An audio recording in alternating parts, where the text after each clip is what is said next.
로마서 11장 1절부터 10절까지 말씀 교독합니다. 1절 제가 먼저 읽습니다. 그러므로 내가 말하노니 하나님이 자기 백성을 버리셨느냐? 그럴 수 없느니라. 나도 이스라엘이니요 아브라함의 씨에서 난 자요 베냐민 지파라. 하나님이 그 미리 아신 자기 백성을 버리지 아니하셨나니 너희가 성경이 엘리야를 가리켜 말한 것을 알지 못하느냐? 그가 이스라엘을 하나님께 고발하되 주여, 그들이 주의 선지자들을 죽였으며 주의 제단들을 헐어버렸고 나만 남았는데 내 목숨도 찼나이다 하니. 그에게 하신 대답이 무엇이냐? 내가 나를 위하여 바알에게 무릎을 꿇지 아니한 사람 7,000명을 남겨두었다 하셨으니, 그런즉 이와 같이 지금도 은혜로 택하심을 따라 남은 자가 있느니라. 만일 은혜로 된 것이면 행위로 말미암지 않음이니 그렇지 않으면 은혜가 은혜되지 못하느니라. 그런즉 어떠하냐?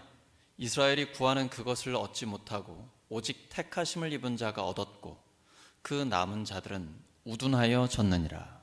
기록된 바 하나님이 오늘까지 그들에게 혼미한 심령과 보지 못할 눈과 듣지 못할 귀를 주셨다 함과 같으니라. 또 다윗이 이르되 그들의 밥상이 올무와 덫과 거치는 것과 보응이 되게 하시옵고 그들의 눈은 흐려 보지 못하고 그들의 등은 항상 굽게 하옵소서 하였느니라. 아멘. 로마서 19번째 시간, 꿀먹은 벙어리, 꿀먹은 벙어리라는 제목으로 하나님의 말씀 전하겠습니다. 왜 하나님께서 우리를 선택하셨을까요? 왜 하나님께서 우리에게 은혜를 주실까요? 왜 하나님께서 우리에게 들을 귀를 주실까요? 우리는 하나님의 말씀이 들립니다. 그리고 그 말씀이 깨달아져요. 우리 안에 믿음이 생겨요. 누가 뭐라고 하건 아무리 상황이 어려워도 이 믿음이 흔들리질 않아요. 오히려 어려우면 어려울수록 하나님 앞에 더 간절하게 부르짖으며 나아갑니다. 그리고 막 말씀이 떠올라요. 너는 내게 부르짖으라. 내가 내게 응답하겠고 내가 알지 못하는 크고 은밀한 일을 너에게 보이리라. 하나님, 도대체 왜 나에게 이런 믿음을 주신 거예요? 마음을 다하고 뜻을 다하고 힘을 다하고 목숨을 다해 하나님을 사랑하고 싶어져요. 그 사랑으로 나아가요. 부족하지만 이웃을 향해 따뜻한 사랑으로 나아가고 싶어져요. 본능적으로는 안 그래요.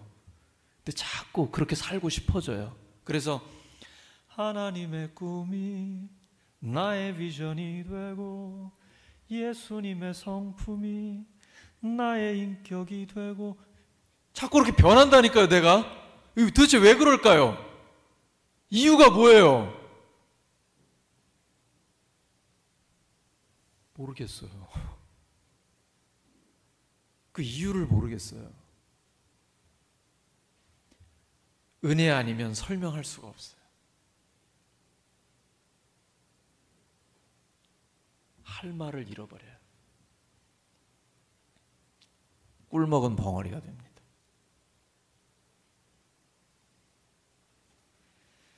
하나님은 하나님의 은혜로 선택해서 남은 자들을 두십니다. 우리가 바로 그 남은 자들입니다. 오늘 본문에는 엘리야 시대의 이야기를 합니다. 가장 타락한 시대입니다. 아합과 이세벨 중심으로 해서 국민 전체가 바알과 아세라를 섬기는 우상숭배 시대입니다. 오늘날 우리 뉴스 보면서 정말 충격받지 않습니까? 우리나라 왜 이러지? 왜 이게 반복되지? 계속되지? 아합과 이세벨의 시대는요, 지금과 비교할 수 없는 악하고 음란한 시대입니다. 당시에 우상숭배라는 건 음란과 직결되어 있어요. 그냥 우상숭배는 음란이랑 같은 거라고 보셔도 상관없습니다. 전 국민이 우상을 숭배하는 악하고 음란한 세대입니다. 엘리야, 나만 남았는데 하나님, 저들이 나도 죽이려고 합니다. 그때 하나님 뭐라고 하시죠? 성경에는 없는데 하나님이 씩 웃으실 것 같아요. 엘리야야, 너 힘든 거 알아. 근데 너 말고 바알에게 무릎 꿇지 않은 7,000명을 남겨뒀어. 얼마나 엘리야에게 그게 위로가 될까요? 사도 바울은 절대 절망하지 않습니다. 항상 소망을 품어요. 이스라엘 백성들이 복음을 거부하고 자기를 핍박해요. 죽이려고 달려듭니다. 하지만 그들을 포기하지 않아요. 절대로 낙심하지 않아요. 왜냐하면 하나님은 하나님이 선택하신 자들을 버리지 않으시기 때문이에요. 지금도 마찬가지입니다. 우리나라의 하나님은 신실한 기도하는 사람들을 남겨두셨습니다. 북한을 볼 때도 마찬가지입니다. 우리가 보고 봤잖아요. 지하에 남아있거든요. 예수님을 믿는다는 이유 하나 때문에, 성경을 갖고 있다는 이유 하나 때문에 잡혀가서 고문당하고 죽습니다. 여전히 남은 자들이 있습니다. 그리고 어떤 보고에 의하면 북한의 지하교회 성도들이 오히려 남한 교회를 위해서 기도하고 있다고 합니다. 이렇게 타락했다고 합니다. 그들을 깨끗하게 해주세요. 거룩하게 해주세요. 여전히 남은 자들이 있습니다. 우리는 이 확신을 가져야 합니다. 하나님은 우리나라에, 북한에 여전히 하나님의 신실한 사람들을 남겨두고 계십니다. 성경은 남은 자들의 역사입니다. 노아, 시대 전체가 악하고 죄로 완전히 멸망당하기 직전의 시대입니다. 그들은 먹고 살고 장가가고 시집가고 그게 전부인 것으로 생각했습니다. 그 자체는 중요합니다. 어제도 제가 결혼식에 갔다 왔는데요. 다 중요합니다. 근데 그것밖에 없다라고, 먹고 사는 게 전부라고, 이 땅이 다라고 생각하면 하나님을 놓치는 것입니다. 가장 중요한 것을 놓치는 것입니다. 깨닫지 못하는 겁니다. 언제까지요? 홍수로 심판받을 때까지. 그들에게는 홍수 심판 이전에 깨닫지 못하는 심판이 있었던 것입니다. 그럼에도 불구하고 하나님은 하나님과 동행하는 의인 노아를 남겨두셨습니다. 아브라함, 갈대아우르 그 우상숭배의 땅에서 그를 불러서 내가 너에게 지시하는 땅으로 가라. 아브라함 이스마엘도 아들이고 이삭도 아들이고 그 후에 후처를 통해 6명의 아들을 더 낳았죠. 별로 안 놀라시는군요. 아들이 8명 있었어요. 그 중에 약속의 아들은 누굽니까? 이삭밖에 없어요. 1명. 그 이삭을 통해 예수 그리스도께서 오시잖아요. 요셉, 모세, 여호수아, 갈렙, 에스더, 에스라, 느헤미야, 에스겔, 다니엘, 이사야, 선지자들, 그리고 예수님의 12 제자, 그 중에 1명 가룟 유다는 예수님 배신했죠. 마가의 다락방에 모인 120명의 성도들, 오로지 기도에 힘쓸 때 성령께서 임하셨습니다. 사도 바울, 그는 죄수였습니다. 로마에 가택연금 돼 있었습니다.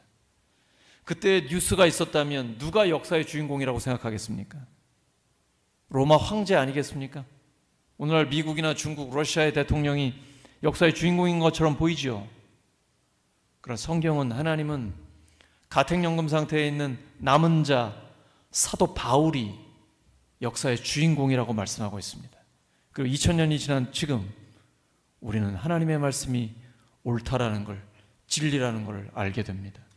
사도 바울이 마케도니아 사람이 이리 와서 도와달라라는 환상, 그가 보았을 때 성령께서 저기로 가라고 하시는구나, 하나님의 뜻이라고 확신하고 갔습니다. 그때에 그 빌립보를 중심으로 유럽이 열렸습니다. 대서양을 넘어 미국으로 왔고요. 메이플라워를 타고, 그리고 그것이 중국, 한국 땅까지 왔고 이제는 이스라엘로 다시 돌아가고 있습니다. 이것이 세계 선교의 역사입니다. 하나님은 남은 자들을 통해 역사하십니다. 성경은 남은 자의 역사입니다. 바로 우리가 하나님이 남겨두신 바로 그 사람입니다. 옆 사람 축복해 주시기 바랍니다. 당신이 바로 그 남은 자입니다.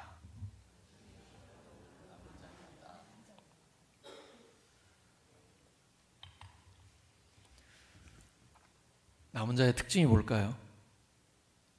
에베소서 1장 17절입니다. 시작.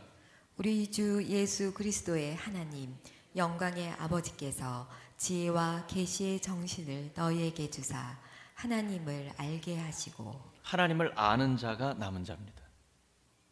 사도 바울은 에베소 교회를 위해 간절히 기도했습니다. 지혜와 계시의 정신을 주셔서 하나님을 알게 해주세요. 이거 아무나 알 수가 없습니다. 정말 남은 자가 아니고는 하나님을 알 수가 없어요.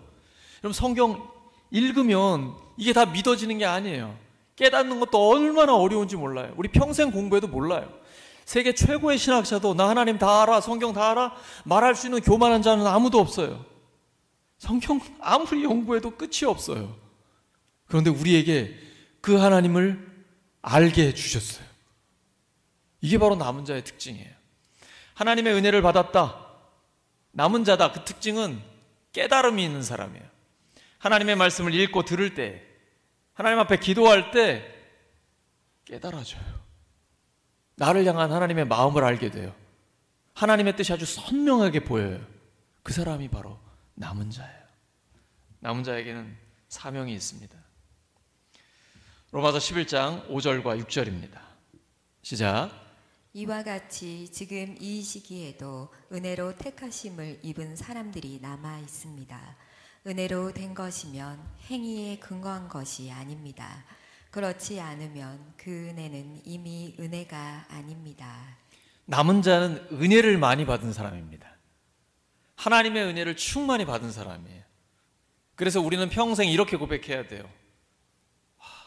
나는 오직 하나님의 은혜로 남은 자가 되었다. 내가 잘해서 그런 거 아닙니다. 내가 대단해서가 아닙니다. 하나님이 우리를 불러주셨고 우리를 지켜주셨고 여기까지 인도해 주셨습니다. 그리고 끝까지 책임지실 것입니다.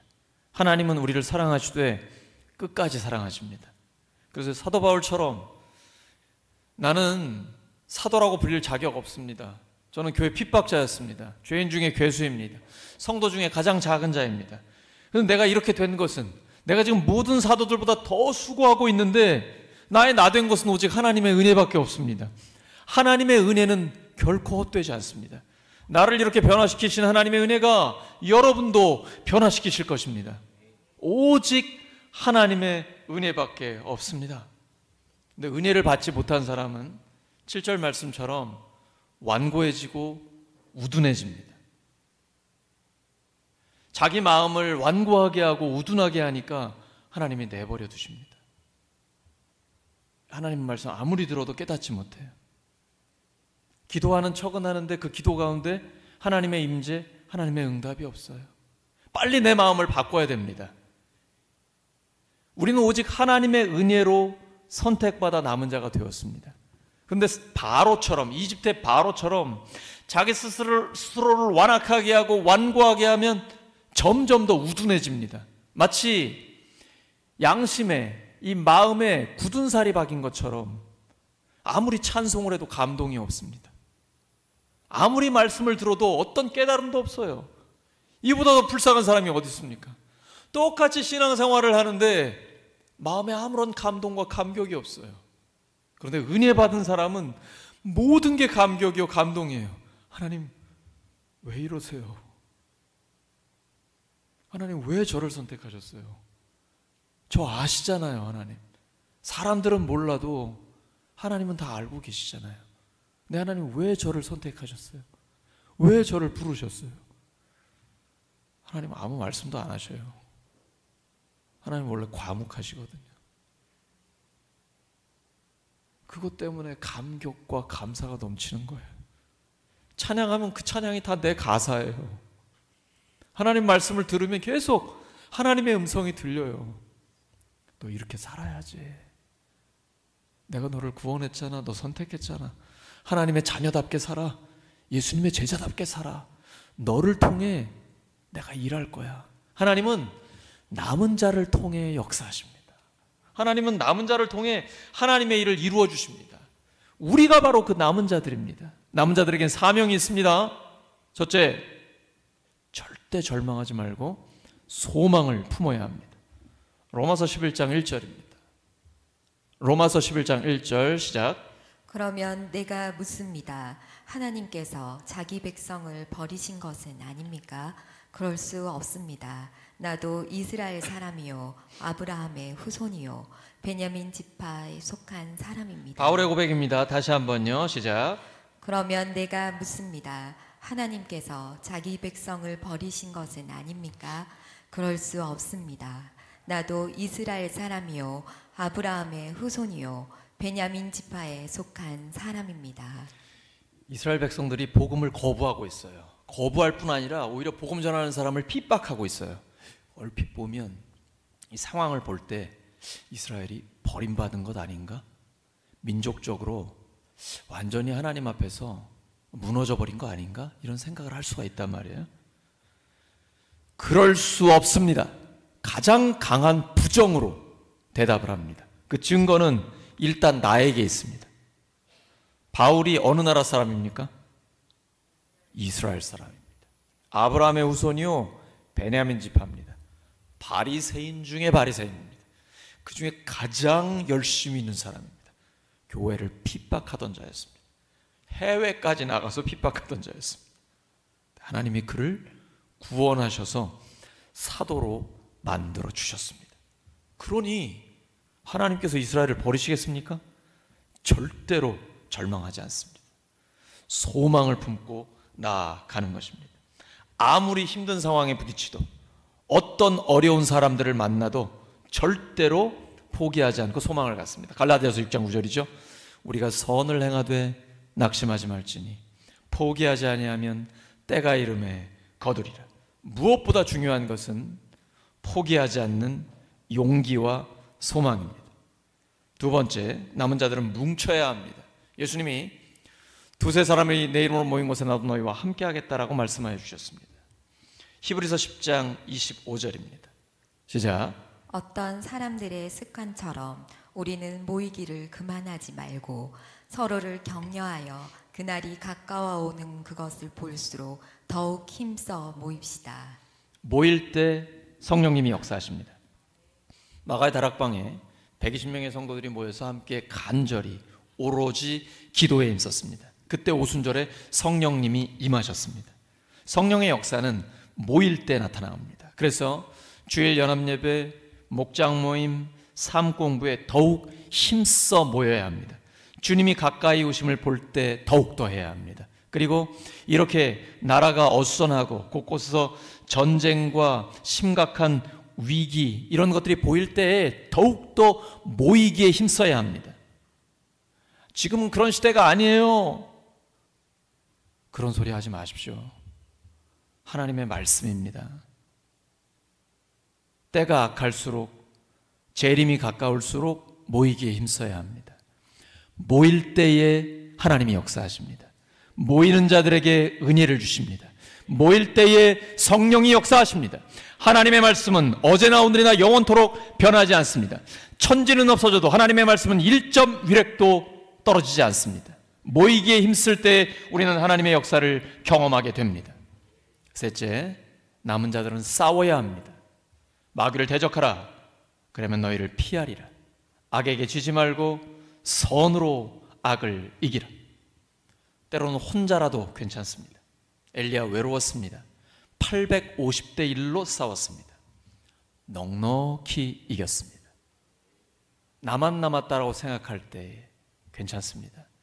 850명을 이길 수 있는 힘을 주십니다. 수만 명을 이길 수 있는 힘을 한 사람에게 주는 것입니다. 바로 그 사람이 내가 되는 것입니다. 자율이 자원이가 되는 거예요. 그 한 사람이 내가 되는 거예요. 낙심하지 마십시오. 싸움은 육적인 싸움이 아닙니다. 영적인 싸움입니다.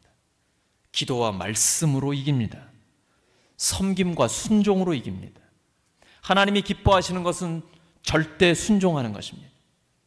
겟세마네 기도에서 예수님 십자가를 앞두고 말씀하십니다. 나의 원대로 마시고 아버지의 원대로 되기를 원합니다. 이 기도가 최고의 모델이 되는 기도입니다. 이 기도가 능력 있는 기도입니다. 내 뜻대로 마시고 하나님의 뜻이 우리의 삶에 이루어지기를 원합니다. 교회와 가정과 일터에 하나님의 뜻이 이루어지게 하여 주시옵소서. 이 기도를 드릴 때에, 그리고 우리가 하나님의 뜻에 절대 순종할 때에 하나님의 역사는 나타나기 시작합니다. 여러분, 그 징조가 보이십니까? 저는 보입니다. 그 손바닥만한 구름이 보이는 것입니다. 곧 먹구름이 몰려와 은혜의 단비가 쏟아지게 될 것입니다. 기도하는 사람은 그 징조를 볼 수 있습니다. 영적인 전쟁에서 하나님 반드시 승리하게 하십니다. 기도와 말씀이 열쇠입니다. 섬김과 순종이 열쇠입니다. 그것을 통해 하나님의 능력은 우리의 삶에 나타나는 것입니다. 딱 한 가지만 물어보면 됩니다. 하나님의 뜻에 절대 순종할 수 있습니까? 옆 사람에게 물어봐 주시기 바랍니다. 하나님의 뜻에 절대 순종하실 수 있습니까?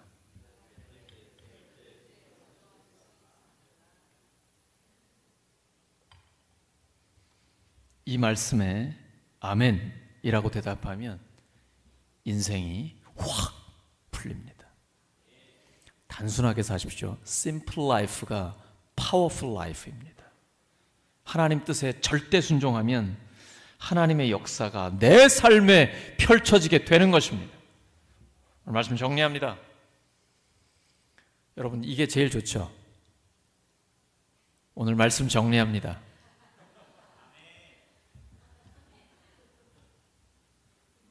우리는 하나님의 은혜를 받은 남은 자들입니다.